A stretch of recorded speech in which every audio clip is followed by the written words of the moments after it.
Hey everybody, this is Ida Maybon from Plutonium Astrology.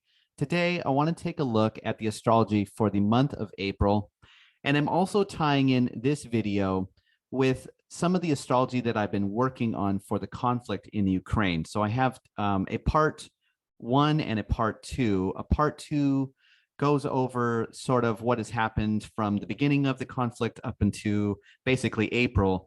And there's also a part one that sort of goes into some of the prehistory for not only the conflict, but the astrology that's coinciding with the prehistory of the conflict. So, all right, I'm going to bring up some notes here and let's see here. So, at the very beginning, we have a new moon just as the month of April kicks off here. Now, this new moon, it sort of happens right as Mercury going into the very heart of the sun, or the very same degree that the sun is in. So we've been going through Mercury being under the beams and then combust. And this all is Mercury going through kind of a dying phase of a current form. And as it enters the heart of the sun, which it does at the very first day of the month on April 1st, we see the alchemization of a new beginning for a communicative cycle. Basically, Mercury, representing communication, is going to exit the heart of the sun and sort of be reborn anew. We're going to see a new cycle of communication, but we haven't seen anything yet because the cycle is too new. We should start to see what that is indicating as Mercury escapes about 15 degrees of separation between Mercury and the sun and becomes visible again in the evening time. So we won't see that for about 15 degrees or so. That's coming more up in the middle of the month. Now, on April the 4th, we have Mars overtaking Saturn in Aquarius. And so this is quite interesting. I think that in terms of the conflict in Ukraine, we are talking about war sanctions. We are talking about Saturn, which tends to limit, constrict, or dichotomize. And we're talking about Mars, who tends to take action or takes action with authority. And so I see this playing out in some sort of form of potentially like war sanctions. Also, I'm thinking about the words world plunder. Saturn is actually connected to an ancient word that means world. And Mars is anciently associated with the idea of plunder. So in war, sometimes we get plunder. Of course, we have hard work. We just have a very seriousness of mind and purpose. And then when you get Mars conjoining this, we're going to see maybe some sort of action towards taking something seriously and making something get done. So this could be something that happens also in the world stage of Ukraine, where things are getting done to some level. We may see a restriction of violence. Saturn can sometimes bring Mars to a stop, and Mars does represent violence in this situation. So there might be something that gets restricted in terms of violence or something bad.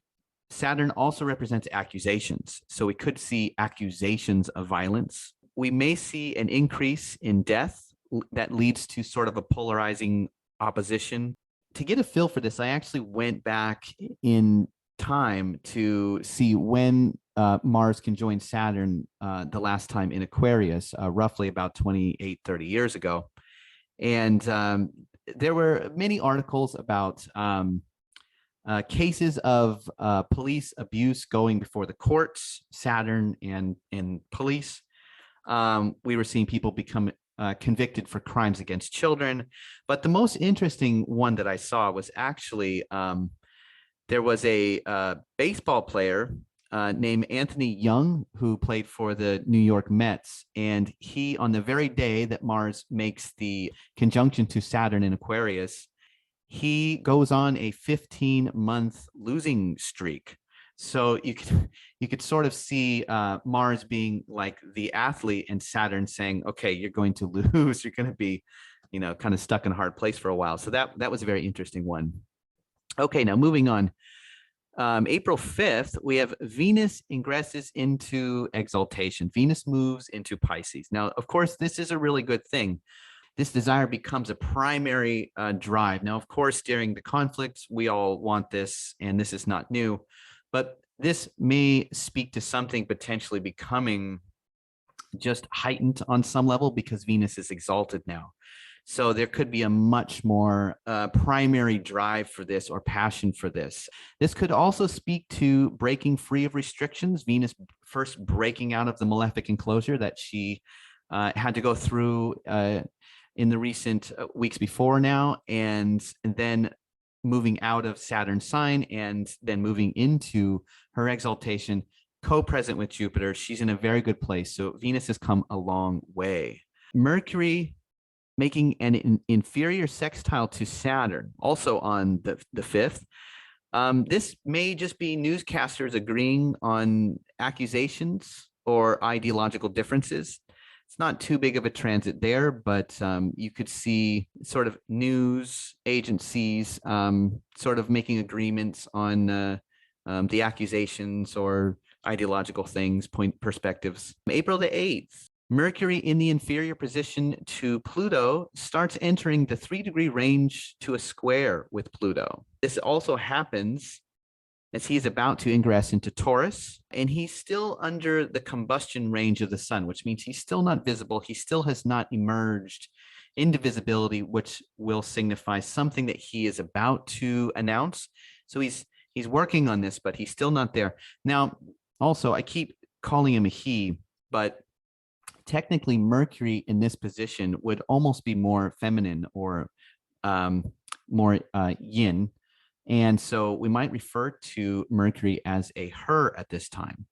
Mercury is going to emerge from under the beams as a night star and be part of the night sect, which represents a little bit more of a social Mercury, a little bit more of a feminine Mercury.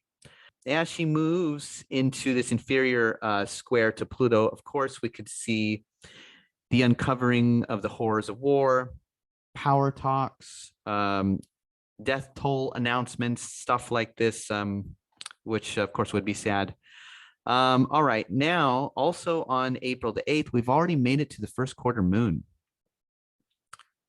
And first quarter moons are always about a new course of action where there's a need to differentiate from circumstances that happened at the beginning of the new moon cycle. So it's a really stark contrast of awareness.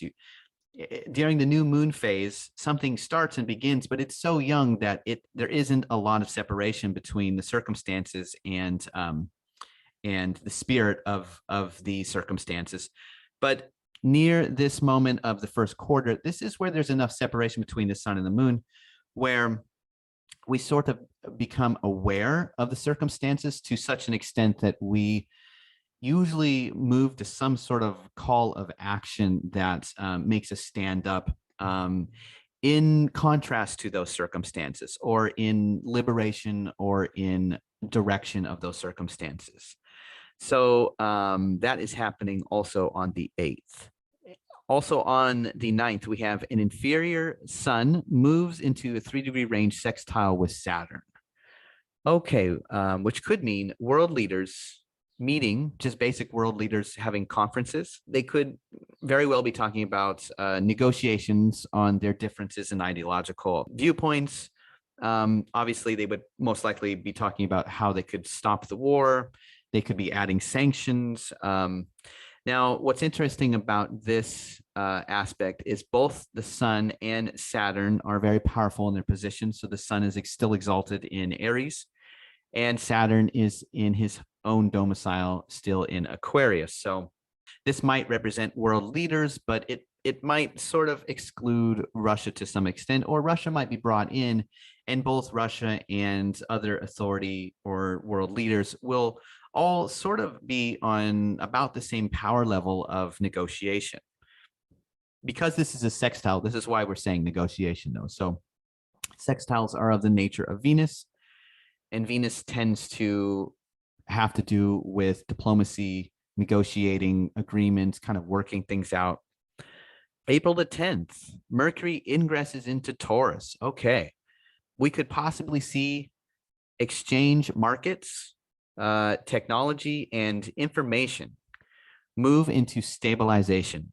Why do I say this? Well, Mercury moving into Taurus. Taurus is the stabilizing of the new light that begins to overtake the darkness at springtime. So as it moves into Taurus, it moves into a fixed sign. And what is the fixed sign doing? The fixed sign is trying to stabilize this new order that is represented by the new light.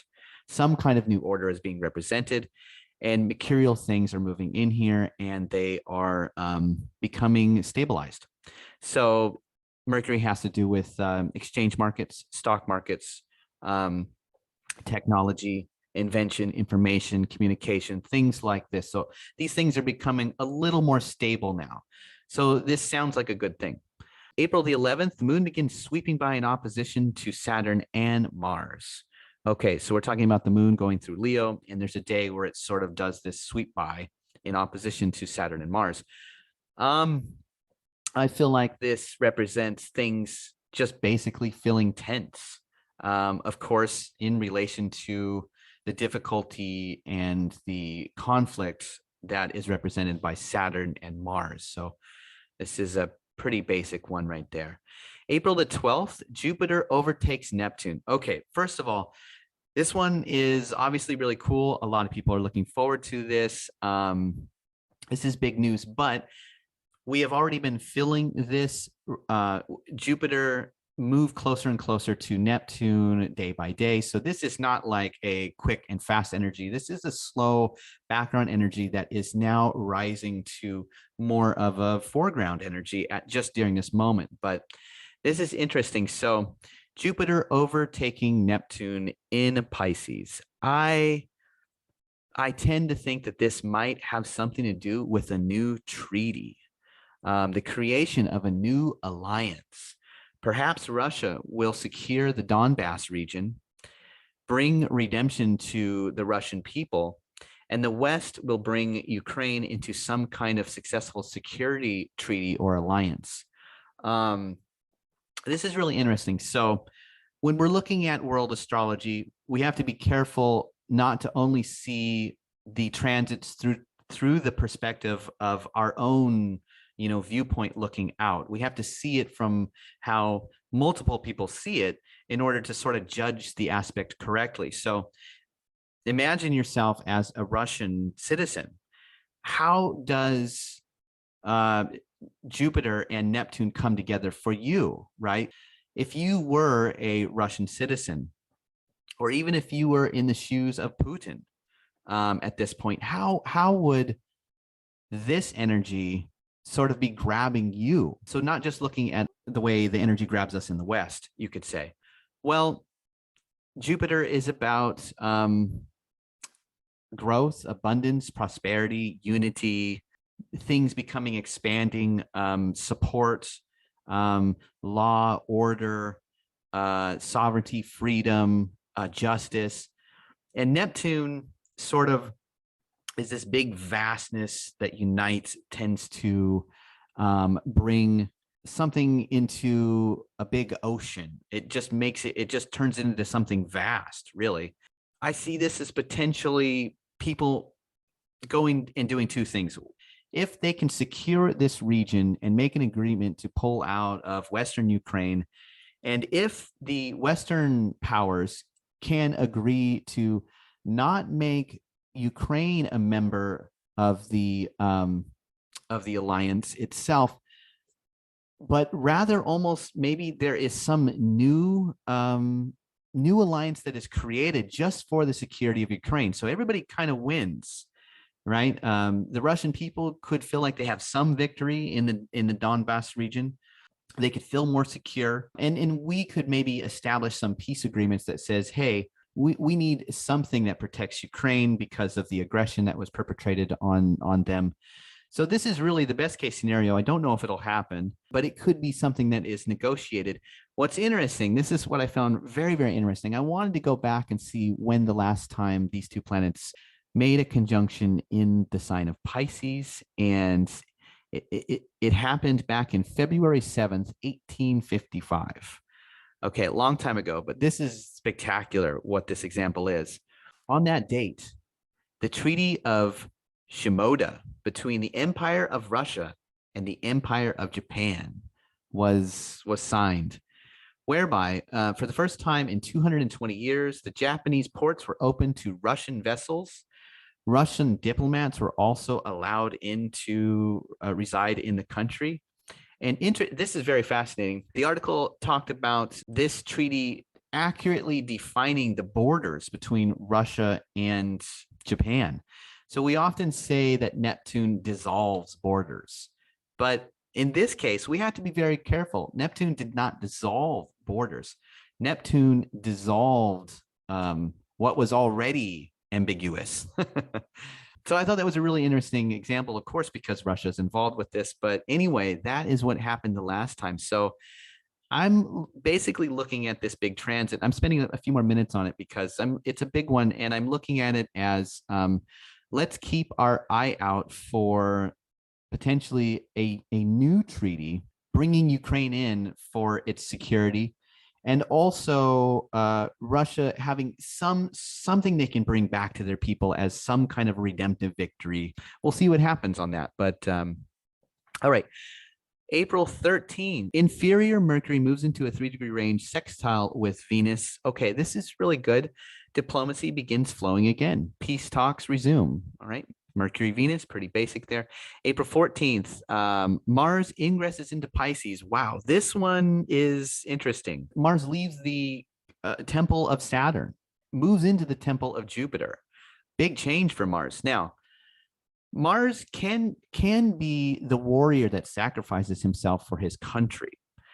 And Pisces, again, is looking for redemption towards some future order of light. So this could be, I guess, okay, first the negative. This could be the growth of war or plunder, right? Because we have Mars moving into a sign co-present with Jupiter, which can be growth. Sometimes things that grow big are not always good. Mars can mean war. So this could be an expansion of war on some level. I could also see this being more concrete, where Mars represents a new player, a new militaristic player that enters the conflict.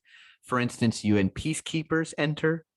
Some kind of militant savior. Could be Russia liberating the people in the Donbass as they see it, but it could be somebody entering. It could be the growth of war and plunder, or it might be something about military becoming a little more sacrificial and looking for redemption. So we have something militaristic looking for redemption.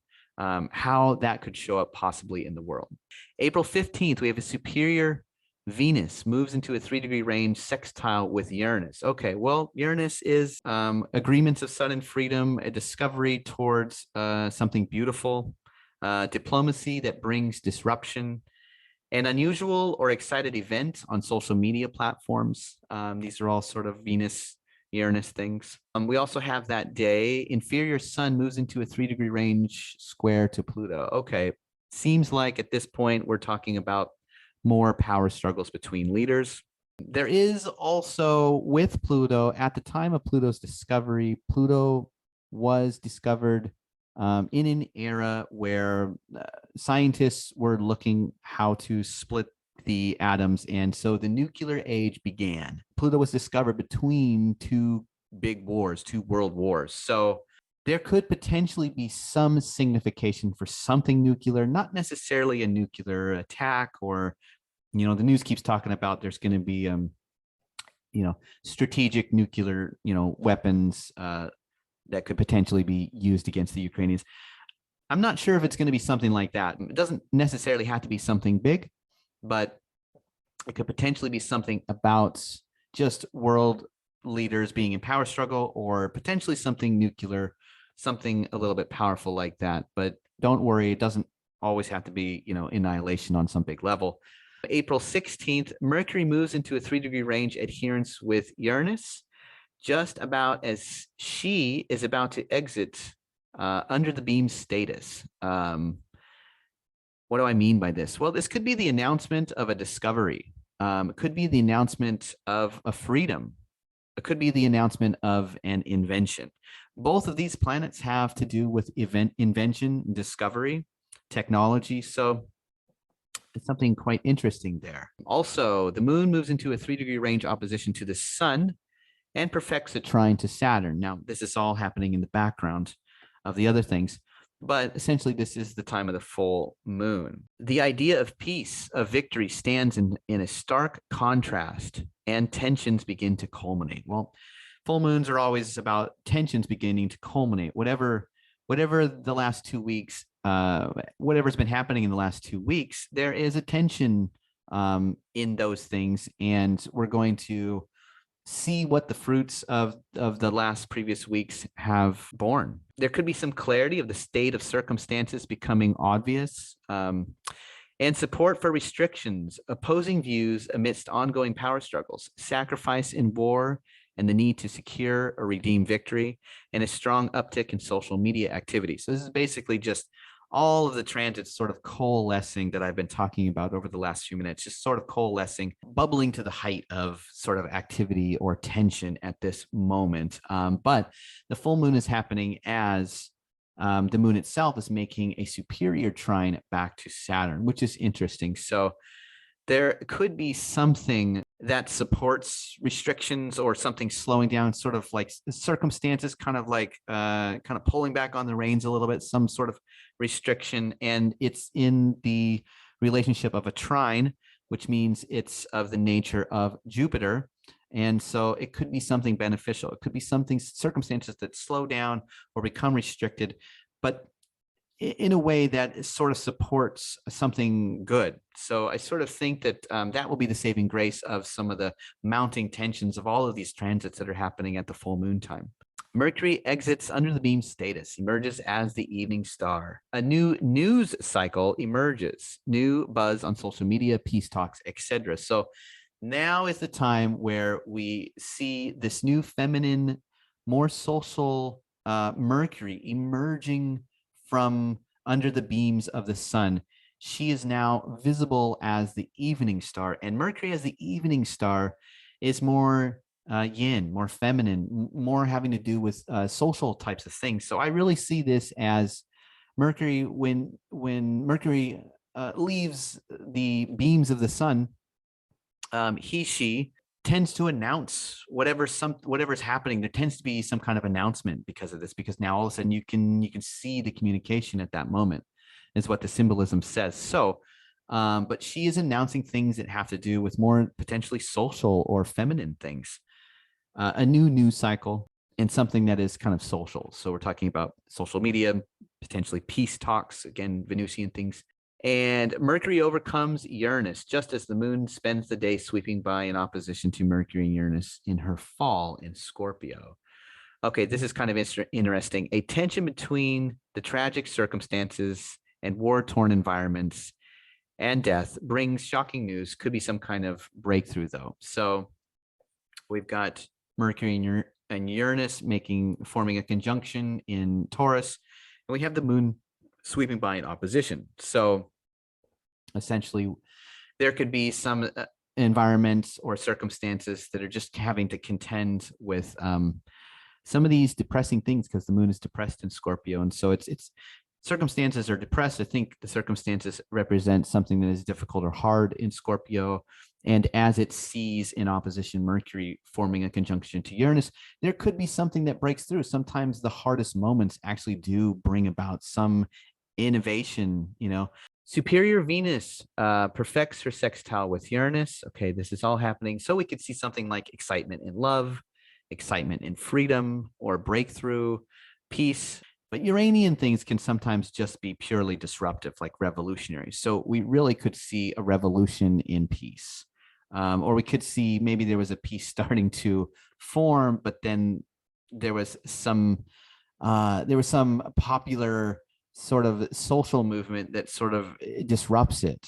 So it could be positive, but it also could be disruptive. April 18th now, Inferior Sun perfects a square to Pluto. So we've seen this already within range of the 3 degrees before this, and now it makes that exact perfection.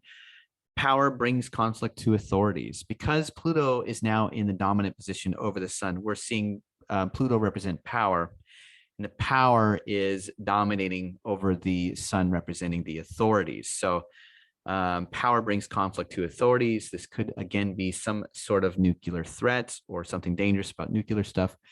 Leaders seizing power. That's interesting. Or leaders being overcome by power. Again, there could be some discovery of a nuclear issue that we need to take care of. April 19th, the sun ingresses into Taurus, losing its exaltation status. And so the sun is exalted in Aries, and as it moves into Taurus, if the sun represents the authorities, authority becomes stabilized. A potential bloodlust, leaders focusing on food supplies or peace, a sacrifice for peace by leaders. So this is interesting. So Taurus has to do with a time of year where now the springtime energy, the lust and the passions of the initial takeover of the light from the dark is being stabilized, and there is an increasing light within the light half of the year. So this can be quite a big ideological viewpoint Taurus can have, but it's steady and it's stabilized. But there also is, I say, the potential for bloodlust because we're involved in a conflict that is unfortunately dangerous and bloody at the time. So there could be a little bit of overzealousness for some grand ideological, viewpoint that somebody is really stubbornly holding on to, which Tauruses can do. In the ancient times, in the ancient world, Taurus the bull was actually sacrificed to bring down the power of the heavens. So I'm wondering if the authorities will sacrifice something to gain some sort of control or power. So we have to look for something becoming a little more stubborn and stable, but also potentially being sacrificed for that eventual goal to be attained. April 20th, the moon moves into a 3-degree range of last quarter phase, just after sweeping by Pluto and ingressing into Aquarius. So now we are at the last quarter moon, and last quarter moons are always about letting go of something, but it's also about a final discovery. We've already seen what the culmination is about, and there are things we just have to let go because we're getting ready to see something ahead, and we can't do that holding on to stuff that it no longer is serving us. And in order to do that, sometimes we really have to take inventory and try to understand what did we learn from this whole last 3 weeks. April 24th, Venus moves into a 3-degree range adherence with Neptune as the moon sweeps past Saturn. Okay, we're getting to the end here, guys, but this is the big kahuna, right? This is one of the big kahunas of the month. Circumstances take on a fleeting seriousness. That's the moon past Saturn as desires become limitless. Okay, so now we have Venus exalted as high as she can be, desire for redemption, desire for peace, desire for love and lust, and the coming new order of light that's about to take over. This is just limitless. It's meeting with Neptune, and Neptune is just saying there's no end to it. So now this is kind of a fast transit, so it won't last forever, but definitely just watch out for desires sort of being very beautiful, very seductive, but also, could be something too good to be true, right? Venus overtakes Neptune by April the 27th. So we've been dealing with this energy for 3 days, but 3 days later, we could see things like beautiful movies. We could see a social movement of love. We could see desires moving across the ocean in the form of maybe like food going overseas or something being transoceanic and something to do with peace or love.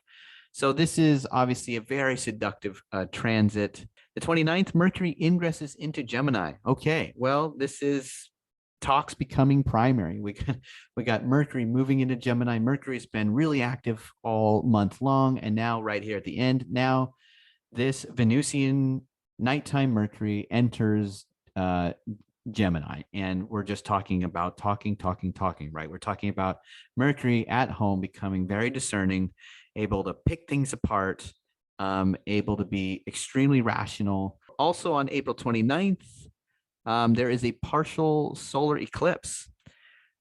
Chris Brennan always says a great beginning. I could see a great new order, an event that eclipses the stability of food, peace, beauty, order, etc. So, and then last but not least, we have Venus overtakes Jupiter. Passion overtakes law. Expanding sexuality. A very lucky or positive event. Beauty and religion. Justice and order. Peace and aid. Overindulgence, and too much of a good thing. Okay, so I guess I will leave you with that, but this one is almost as good as you want this one to be. This one, you just have to be a little careful. It sounds really, really good. Passion overtakes law. Not so good. Expanding sexuality. Okay, a lot of lust happening right now. It's pretty good usually. A very lucky or positive event. That's obviously good. Beauty and religion. Interesting. Justice and order. Well, that sounds good for the Ukraine thing. Sounds hopeful, right? Peace and aid. Yeah, I could definitely see that at this time. I would say that's probably the one where I would almost put some money on that one. Peace and aid for sure. Overindulgence for sure. Too much of a good thing for sure. We have to be a little careful of it, but we usually have too much of a bad thing. So sometimes too much of a good thing. Let's take it every now and again, right? Anyway, that is the astrology for some of the potential things that are going to be grabbing us in the month ahead of April. And I have tied in this again with maybe what we could see in the conflict in the Ukraine. Hopefully things improve. Our hearts go out to everybody that is involved in this conflict, and we hope that everybody stays safe, of course, and we're praying for everybody. And yeah, so take care of yourselves, and thanks for watching, and I'll see you soon.